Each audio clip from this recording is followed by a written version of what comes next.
Hai Sobat Investor, apa kabar? Ketemu lagi di channel Investor Academy Indonesia bersama saya, Anda Lukito. Masih dalam pembahasan bersama Kang Erman Sumirat, beliau adalah seorang dosen ITB, juga seorang businessman dan value investor.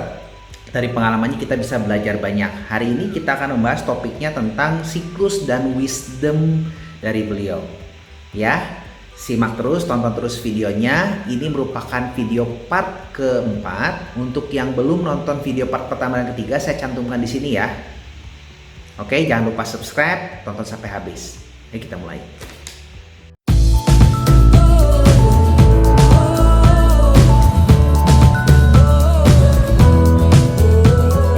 Indonesia kalau kata Palo dasarnya masih komoditas. Jadi kalau kata Palo, saya kayak yoyo aja, main di batu bara, nanti batu bara udah agak mahal, main ke CPO gitu. Jadi akhirnya jadi cyclical, Pak. Kan di kita banyak sumber daya ya. Jadi ada nikel, ada kan Palo juga pernah cuan gede tuh. Misalkan dari timah gitu. Ketika harga timah jatuh dia beli, terus nanti dibiarin gitu sampai 6 tahun harga timahnya naik, terus dia cuan gede. Timahnya turun, dia lepas lagi kan, pindah lagi gitu kan. Jadi kalau kita lihat kan saham-sahamnya macam Indika, United Tractor, INKP, Tins kan gitu. Kebanyakan saham-saham komoditas, Pak Andre gitu ya.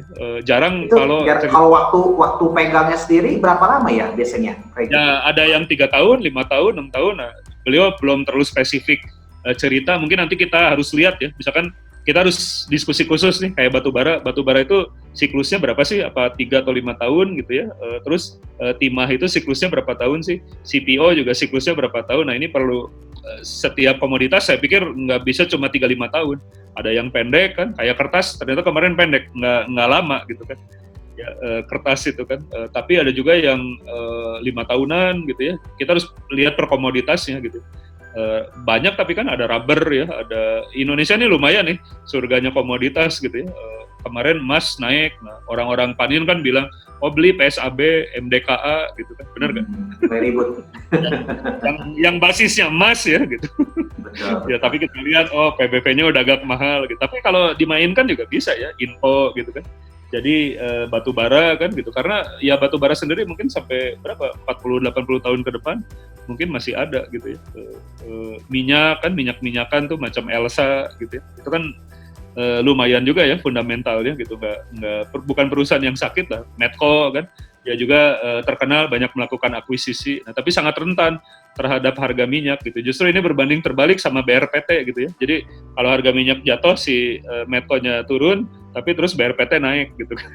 Jadi ada perusahaan yang struktur biayanya rentan sama harga minyak, tapi ada juga perusahaan yang struktur revenue-nya yang rentan sama harga minyak. Nah, jadi kita harusnya nanti bahas Ko Andre ya, lewat video-video Ko Andre berikutnya. Saya juga pengen sharing juga, kita diskusi juga per industri jadi ya. Jadi si siklus ini kapan terjadi ya, mana perusahaan yang sensitif terhadap dolar, mana perusahaan yang sensitif terhadap bunga, mana perusahaan yang sensitif terhadap harga komoditas. Nah mungkin ya karena Indonesia itu di blessing sama Tuhan lebih banyak ke komoditi, ya siapa tahu kita bisa bermain-main di situ gitu. Ya kan, kalau Warren Buffett nggak main komoditi ya karena US ya kan bukan negara komoditas ya. Ya dia lebih bilangnya service based economy ya, kalau nggak salah gitu kan, service based economy. Kalau service based economy ya berarti mainnya dunia IT, dunia banking gitu kan. Nah, kalau di Indonesia kan selain banking, selain consumer good, ya kita juga di blessing sama komoditi. Ya harusnya berdasarkan diskusi juga ya. Nah itu blessing. Mudah-mudahan Pak Lo juga bisa diskusi ya nanti di video Pak, bareng dengan Pak Erman. Ya, boleh. Ya, nanti saya kayaknya bareng-bareng lah sama Pak Donald, sama Pak Andre gitu. Karena ini semua orang kelihatannya di satu titik investasinya sama gitu ya. Jadi waktu Pak Donald di Indika, ternyata Pak Juliardi di Indika juga gitu kan. Pak Andre juga mungkin di Indika juga. Pak Lokengkong di Indika juga gitu. Terus ketika di Ciwi Kimia di NKP sama juga gitu kan. Jadi ya mungkin ininya udah, pola pikirnya udah sama ya. Cuma yang belum sama mungkin saat masuk dan keluarnya gitu ya. Saya pikir sih seperti itu. Tapi kayaknya nggak mungkin sama ya. Karena kalau itu ya kan intrinsic value juga sesuatu yang abstrak ya. Jadi valuasi saya sama Ko Andre bisa jadi berbeda. Gitu. Tapi ini menarik lah Pak. Saya juga masih banyak belajar ya. Tapi saya lihat banyak yang sudah cuan ya, termasuk Pak Donald cuan luar biasa gitu ya. Pak Andre juga cuan luar biasa. Pak Lokenghong sudah puluhan tahun cuan. Ya, jadi ya siapa tahu kita bisa kayak main yoyo ya. Jadi Indika itu ya mungkin jadi mantan terindah, tapi satu saat nanti kita masuk lagi. Masuk lagi ya. Akhirnya ya in out aja kan gitu. Ya, jadi betul, bisa jadi spesialis di bidang komoditas gitu. Nah, tapi apapun jagoan kita, mungkin kita di consumer banking sukanya, mungkin kita jagonya di komoditas, mungkin kita jagonya di banking. Nah, tapi tetap harus mengerti dengan accounting. Jadi basisnya itu Pak, bisa baca neraca, lihat laporan rugi laba, terus laporan arus kas sama laporan perubahan modal. Jangan lupa catatan kakinya, catatan laporan keuangannya gitu ya. Terus laporan keuangan dibacanya harus lengkap. Kalau RTI itu semacam apa ya? Kalau di Corona itu RTI, stock bid itu macam rapid testnya Pak, gitu ya. Jadi tes cepatnya gitu ya, tes cepatnya untuk melihat oh ini ternyata PBV-nya murah, EPS-nya naik gitu ya. Itu kita bisa pakai RTI. Tapi untuk kelengkapannya, untuk swap-nya, untuk detailnya itu kita harus baca laporan keuangan gitu ya. Laporan keuangan, melihat manajemen, terus datang ke Pubex, public expose gitu ya. Udah gitu site visit Pak kalau bisa gitu ya. Jadi ya kita lihat Pak Lokenghong aja ya. Itu banyak site visit kan gitu. Jadi dia pasti di mana perusahaan invest itu sebelum invest beliau itu pasti datang gitu. Ya di grup kita juga udah mulai banyak tawaran lah. Misalkan ada ADMG gitu. Kalau Pak ini mau nanti channelnya bisa ya gitu. Kita usahakan ke WLTJ, ke ADMG gitu ya. Jadi channelnya itu expose langsung kan. Terus kita bahas laporan keuangannya kan. Ini kira-kira perusahaan bagus atau enggak gitu. Nanti terserah investor lah. Terserah teman-teman ya, apakah mau dengan perusahaan tersebut atau enggak gitu kan. Nah, jadi untuk pembelajaran Pak, kita pikir selain dengan para suhu, para pakar, nah ada baiknya juga kita datang ke emiten gitu. Langsung lihat. Ada mungkin tips-tips dari thank you banyak nih Pak Herman. Ada tips-tips terakhir mungkin untuk investor sendiri sama teman-teman yang menyaksikan video ini untuk berinvestasi gimana?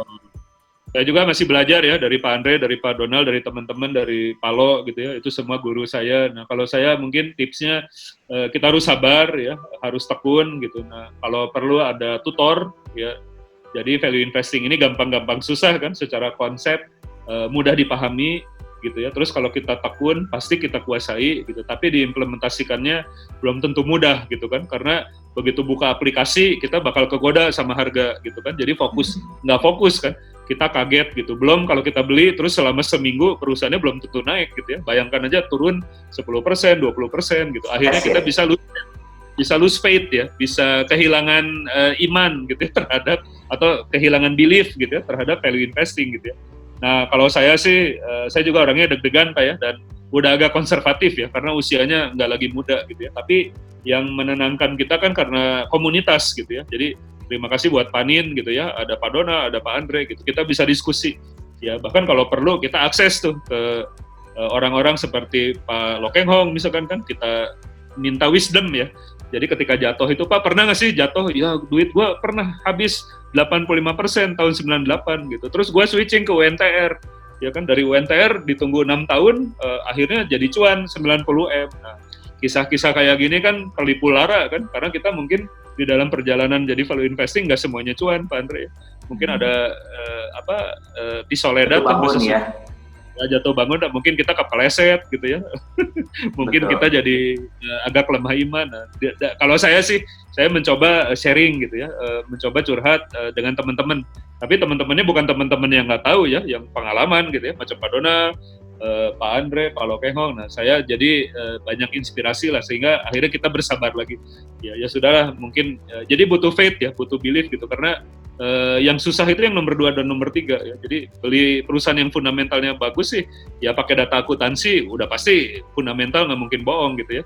Nah, tapi yang keduanya itu beli di saat harga yang murah gitu kan, orang kan nggak yakin ya, ini jangan-jangan lebih jatuh lagi, saya salah beli gitu. Terus yang ketiganya dibiarin waktunya itu loh, pembiaran waktunya itu gitu. Jadi ya yang tidak mudah ya. Ya saya mungkin lebih banyak kalau tutor kan berguru sama Pak Dona sama Pak Andre ya, tapi kalau nanya-nanya rasa sabar yang cukup panjang itu saya nanyanya ke Pak Lokenghong gitu ya. Nah kenapa Pak Lokenghong? Karena ya Pak Andre bayangkan aja 30 tahun dia ya, dan nunggu-nunggu sahamnya kan ada yang 6 tahun, ada yang 5 tahun. Jadi nah itu luar biasa ya. kayak United Tractor, Pak Lokengong waktu dibeli langsung turun nggak? Enggak Kang, katanya jatuh dulu. Tapi ya saya biarin aja. Wah ini kan ini yang sesuatu yang Nggak mudah ya. yang mental yang kayak gini loh Pak. Jadi ya betul kata Pak Andre ya, bahwa investasi itu kan yang penting 70%-nya, bahkan 80%-nya itu psychology of ininya Pak, mental kita. Baru 20%-nya itu lewat skill ya, baik itu dari fundamental, baca laporan keuangan, lihat manajemen gitu. Jadi ya video ini nggak berakhir cuma ini pasti akan untung gitu, tapi yang keduanya terus sikap mentalnya gitu ya. Nah mental ini kan kadang-kadang jatuh bangun ya, perlu kita pelihara lewat komunitas gitu, lewat role model ya. Role modelnya siapa gitu. Oh kalau di Bandung, di Panin role modelnya misalkan Pak Donald. Jadi kita tanya, Pak, ini saya udah agak lose faith gitu ya, Indika sempat jatuh gitu, Bapak lepas nggak sih? Boleh nggak share ke saya gitu. Nah beliau nanti ngeluarin wisdomnya. Kan ini PBV-nya segini, harganya segini, kadang-kadang kita udah tahu sih, tapi dengan dia remind lagi kan kita jadi ibaratnya kayak ditempeleng lagi Pak. Oh ya, gitu ya, kenapa gua ini lupa gitu ya sama konsep gitu. Jadi selama PBV-nya bagus, ketika harga jatuh ya biarin aja gitu ya, pair-nya kan waiting mesin gitu. Oh iya ya gitu. Jadi cuma diingetin gitu aja akhirnya kita oh iya gitu. Ya kan semua orang mentalnya sama ya, atau nggak ini ya mungkin ya. Gitu. Apalagi kalau baru 5 tahun, belum 10 tahun kan, ini masalah mental yang perlu lebih tangguh. Ya, jadi kalau pesan saya sebenarnya ya tangguhkan mental. Tapi kalau mentalnya nggak tangguh, ya berarti kita harus punya tutor ya, punya teman-teman yang bisa share gitu. Kan kalau di Amerika banyak ya, misalkan saya kecanduan narkoba, nah obatnya itu kan curhat Pak. Ya terus ada teman-temannya kan yang ngedengerin gitu kan. Nah saya juga butuh itu Pak. Ya ibaratnya saya kecanduan value investing gitu, tapi kadang-kadang saya mungkin salah ya, dosisnya nggak bener gitu. Tapi terus saya nanya ke sesama pencandu gitu, ibaratnya gitu loh. Jadi ada sharing session gitu. Nah, sharing session ini sangat bagus ya. Ya kalau kayak Panin kan ngundang Pak Lokengong, Pak Jul gitu ya, Pak Dona, Pak Andre, terus sharing ada video. Nah itu kalau saya video Pak Andre itu mungkin bisa saya putar 20 kali, 30 kali gitu kan. Saya klik-klik lagi gitu. Jadi subscribe mungkin cuma sekali. Tapi ngedengerinnya itu harus repetitionnya itu loh Pak. Repetitionnya ya 10 kali, 30 kali. Nah terus supaya bisa kita tidur ya kalau bisa investasi misalkan 110. Nah begitu nanti cuannya dikembalikan 10, anggap aja 20 atau 30. Jadi 10 jadi 30 lah. Kalau saran saya modal awalnya tarik aja Pak. Tarik aja, terus simpen di fixed income gitu ya, atau di ETF, atau di deposito, mana yang lebih enak buat teman-teman. Nah, tapi abis itu kita nggak terlalu ini gitu. Jadi walaupun jatuh juga, kita bilang itu udah yield ya. Yang jatuh kan yieldnya gitu. Jadi kalaupun salah ya nggak apa-apa gitu ya. Mungkin juga nanti tertolong waktu dan itu dari yield gitu. Kalau saya sih sekarang gitu ya. Misalkan kita cemplungin 10, terus 10-nya itu sejalan dengan waktu jadi 15 atau jadi 20 atau jadi 30. Nah, si 10-nya itu kita ambil aja Pak Andre ya, si prinsipalnya kan. Terus kita simpen di yang lebih aman. Nah, jadi sesalah-salahnya kita kan kalau salah kata Ben Graham ditolong sama margin of safety kan. Terus yang keduanya kita mikir aja, oh itu uangnya uang dari ini, dari cuan gitu kan, bukan dari prinsipal. Prinsipalnya sih udah balik gitu. Aman ya. Ya, jadi kita pun lebih tenang. Ya, analisis bisa lebih tenang, ya tinggal belajar lagi ya dari suhu-suhu yang lebih baik gitu ya. Begitulah Pak. Tapi ya, saya juga masih proses Pak. Enak ngomongnya tapi nanti begitu praktek ya pasti banyak ininya Pak. Terjal gitu ya, berbukit-bukit gitu. Tapi secara jangka panjang pasti saham itu the best lah. Betul, kan betul. Itu bukan kata saya ya, itu kata Warren Buffett, kata Pak Lokengong yang banyak sekali ilmu yang diperoleh dari beliau ya. Kita berterima kasih banyak kepada Kang Herman Sumirat yang telah men-sharingkan pengalaman beliau selama ini. Bagi teman-teman yang masih ingin mendengar Kang Herman Sumirat, tolong komen di video bawah beserta topik apa aja yang pengen dipilih oleh beliau bawakan dan ingin bertanya. Mudah-mudahan beliau mau untuk mengisi video berikutnya. Nah, tolong bantu sebelumnya tapi untuk bisa subscribe dan juga share video-videonya, dan bantu juga cari teman-teman untuk bisa subscribe di channel ini agar channel ini bisa berkembang terus dan berkontribusi untuk teman-teman. Ya, semakin banyak semakin semangat untuk membuat konten-konten yang menarik. Oke? See you the next video. Salam investasi.